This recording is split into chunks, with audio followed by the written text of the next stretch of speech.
Во четврток на 19 јануари со почеток во 12 часот на мостот кај паркот на Револуцијата во Кочани ќе се изврши чинот на потопување на Светиот крст и освета на водите во Кочанска река.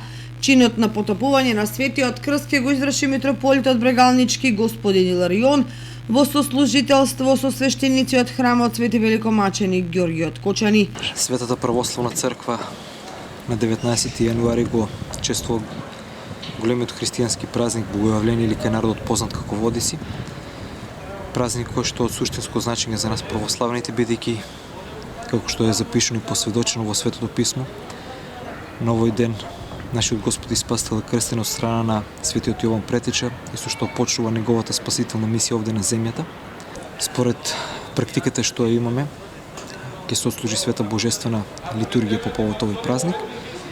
По завршувањето на литургијата со свечена литија, свештенството, верниот народ и кандидатите кои што се пријавени за да бидат учесници на овој свечен за потопување на крстот кој што ќе се одржи традиционално ќе се потопи во водите на Кочанската река на мостот кај паркот.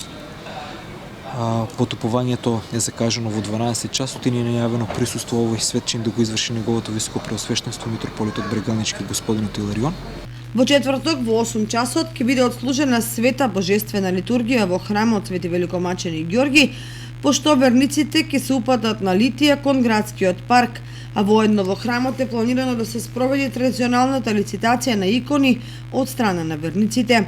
Од храмот Свети Великомаченик Ѓорѓи ги известуваат верниците дека тече рокот и за пријавување на лица кои што сакаат да скокаат по Светиот крст. До денеска има пријавено околу 20 верници. До сега имаме пријавено некаде околу 20 кандидати, но во текот на денешниот и утрешниот ден сите оние кои што ќе се пријават ќе биде заокружен бројот и оние кои што не се пријавени нема да им биде дозволено да земат учество во овој светчин. Заинтересираните може да се пријават во просториите на храмот до утре 18 јануари до 15 часот, а како услови за учество потребно е да бидат полнолетни жители на градот Кочани, крстени во православната вера и при тоа да приложат потврда од матичен лекар за нивната здравствена состојба.